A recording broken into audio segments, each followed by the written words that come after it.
Right, hi guys, it's Ayana again. I am here with episode 2 of the self-esteem mini series, and this episode is how did we get here? How did I get here?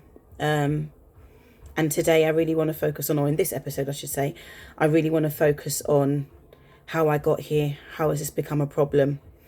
I do just kind of want to say at the beginning that I am speaking from my own experience, and as much as I know that many people around me have had similar experiences, I also know that this does not account for everybody.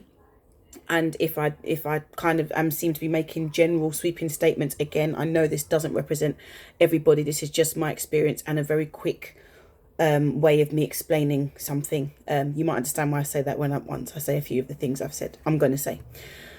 Oh, okay. How did I get here? I think it's very important to start at the beginning. I love psychology, I always have. There's been parts of, or a lot of it in my first degree, parts of it in my second degree, naturally how I kind of interact with people. I'm quite a people person. And it's always something that I think even as a person I've been quite good at reading people, understanding things, understanding thought processes and patterns, so on and so forth. So for me, it'd be silly to not kind of acknowledge that and not tap into some of the things that I've understood to contribute towards where I am today. So I think it's very easy to kind of start from an attachment perspective of being a child and being younger.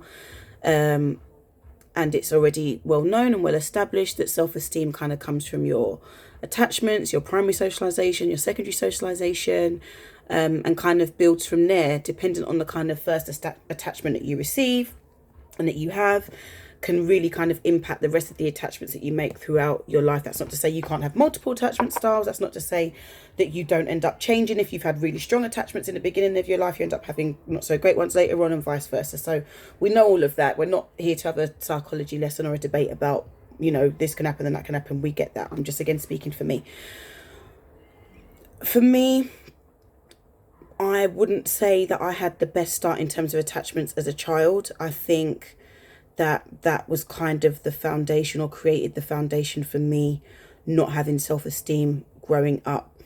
And that kind of, again, is broken down into two parts. I think coming from a black culture, Caribbean and African, I think the way that our parents raised us, this is not to say that there wasn't love involved, so please don't mistake for what I'm saying, but I think it's just quite commonly known and also kind of made fun of the fact that our parents were not the most forthcoming with compliments and being tactile and being told that we were loved and being told that how good we were at something, but were very quick to criticize and to tell us off. And this is not necessarily something I blame them for. This is actually not me being saying that it's anybody's fault. It's just recognizing that this is something that the black community, and not just the black community, but other communities, but something that we have struggled with. And I have definitely seen a change in, say, my generation and the generation before, trying to make sure that their children do get that sense of love as well, because a lot of my friends have gone through that, have spoken about, like, I was never told I was loved, or never hugged or told I did good at something. They knew that they were loved. Their parents showed that they were loved in the actions that they took. So I'm not saying that it doesn't mean love, but I am saying that it does have an impact on how you view yourself, and can have an impact on how you view yourself. So I think that's one side of it. Coming from a kind of black culture of not necessarily always having that always has an impact. I think there's an additional layer if you come from a childhood that had forms of abuse, whether it's physical, mental, emotional, verbal, psychological, sexual. Abuse always has an impact on how you view yourself throughout your childhood and as you grow up as well. And I think something is to be said for generational abuse as well. And again, trying not to attribute blame to our parents, because some of our parents just didn't know better. They received the same kind of parenting style from their parents, or possibly even worse, and they did the best with the tools that they had. So that's fine. But I know for me, I'm not going to go too much into my personal experience, but I know that my childhood was definitely the foundation for me having poor self-esteem. There's no doubt about that. And it's just festered and got worse as I've grown up. So I kind of think that's where it starts. I think because of my attachment style and me quite used to being alone, and I still quite like being alone, it's something that people know me for, that then impacted on my friendships growing up. I've always been quite lucky. I've always had very secure friends, really good friends around me. But I've also always been known as an individual and someone that kind of floats amongst crowds. Like, if you speak to anyone that went to my secondary school, I was never just with one batch of people. I was with different batches of people, and I was probably one of the only people that could literally go and chill with any group in the school. I literally could just be here, chill with this lot, then go and chill with this lot for a month, go and chill with this lot. That's just how I am, and it's been the same primary school, secondary school, college. That's just always how I've been. So I think as much as that's made me strong, it's made me resilient, it's made me independent, it does have an impact on kind of your communication and how you receive things. So that kind of is a little bit of a background of how it started and how I think it kind of started. I then think growing up in the times that we grew up, I think my generation, I'm 28 years old, born 1991. I think my generation are probably the last generation that kind of had the playing outside, but also the technology. And I think it's been very clear for me to see the impact that technology has had. Technology has been amazing. I mean, for things like this, I'm able to watch, and I mean, there's nothing I can't teach myself via YouTube. There's so many positives that we've got from technology, but also what's happened is the informal and formal messages that we've received via technology and the internet about what our life should be like, what it should be doing, what we should be doing. And I think even if you feel that you're quite detached and your thoughts are maybe impenetrable, that to a certain degree, it drips into all of us, you know, it really does drip into all of us. So I think for me, in like teenage years, there was this kind of pressure to be a specific way. And again, I'd never kind of really succumbed to that. But I was also aware that it was indirectly pushing me to be a bit of a rebel. And then I kind of found this identity in being a rebel and being different from the norm. And I'm not like most people. And again, I'm proud of that. I am proud of that. That's, again, partially who I am. But just trying to recognise the stages throughout my life that have impacted on that. So that's definitely another one.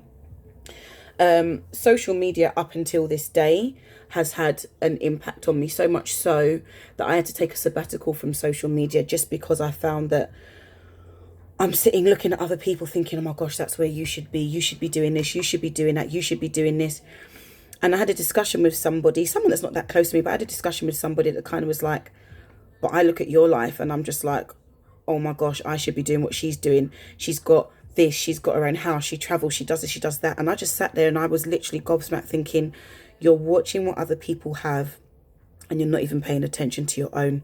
And that to me was just crazy. So I did come off of social media for a little while. I have tapped in to be a bit nosy or to pick up on specific things, but to try and not make it be the first thing I reach for in the morning. You know, my alarm goes off, I'm getting up, and I'll spend like 20 minutes on Instagram just scrolling when I could be meditating. I could be thinking about what I want to put into the day, what I want to get out from the day.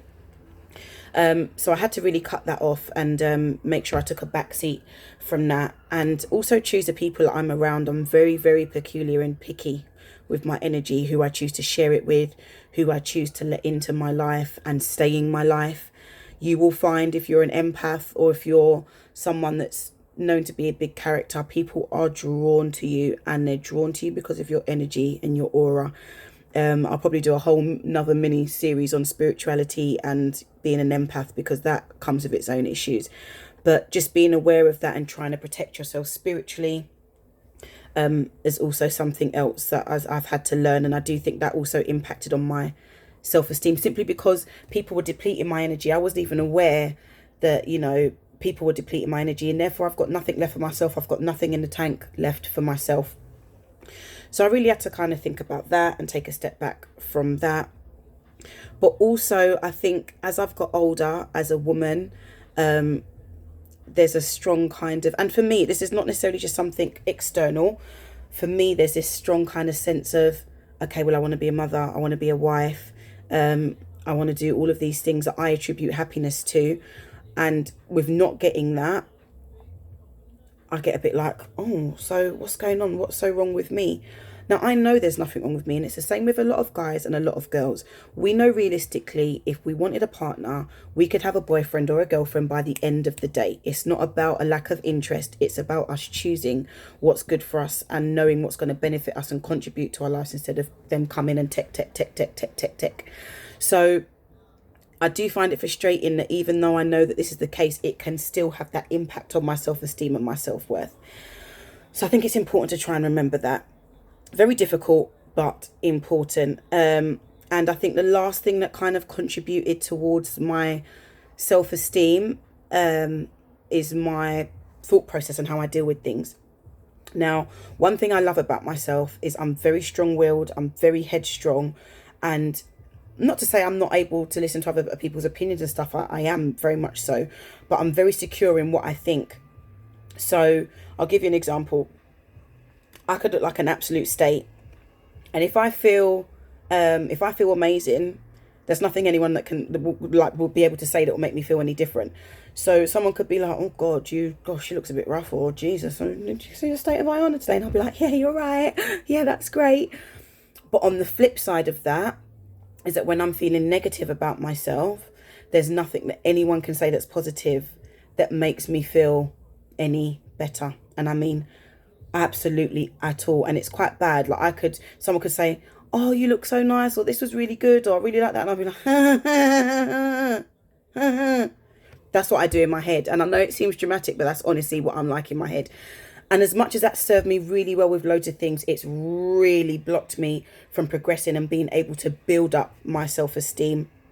So I think it's important to kind of pay tribute to that. And I think the last thing, I thought that was the last thing, but that wasn't the last thing. The last thing that I kind of touched on briefly in the last video was the difference between self-esteem and confidence. Now, I find it amazing, and I mean absolutely amazing. It took me so long to figure out the difference between the two, and I think because growing up I'd always had a lot of confidence, whenever the seed was sown about a lack of self-worth or self-esteem and me attributing them both to be the same thing, I was just like, well, no, that's obviously not me. Like, that's clearly not me. That's not what my issue is.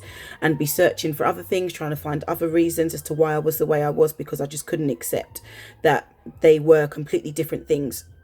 So I think the main thing that's helped me kind of start this journey is realizing that they are different things, realizing that you can have really good self-esteem and absolutely no confidence, or you can have tons of confidence and not a lot of self-esteem. And trying to figure out, like I said in the video before, what self-esteem means to you. How does that impact on you? How do we look at ourselves?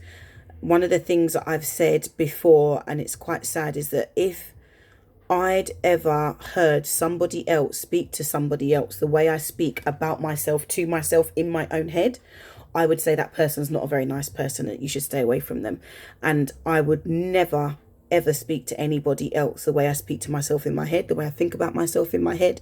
And I think that's a really good starting point to kind of gather where your self-esteem is. How do you think about yourself? How do you speak about yourself? When you think about doing something, do you automatically think it's achievable? Do you think it's not? Do you kind of think I could never do that? Do you look at somebody else and feel like I could never be like that person? Really pay attention to the voice in your head. That's what I'd like you guys to do for the next week. Think about what that voice in your head says about you.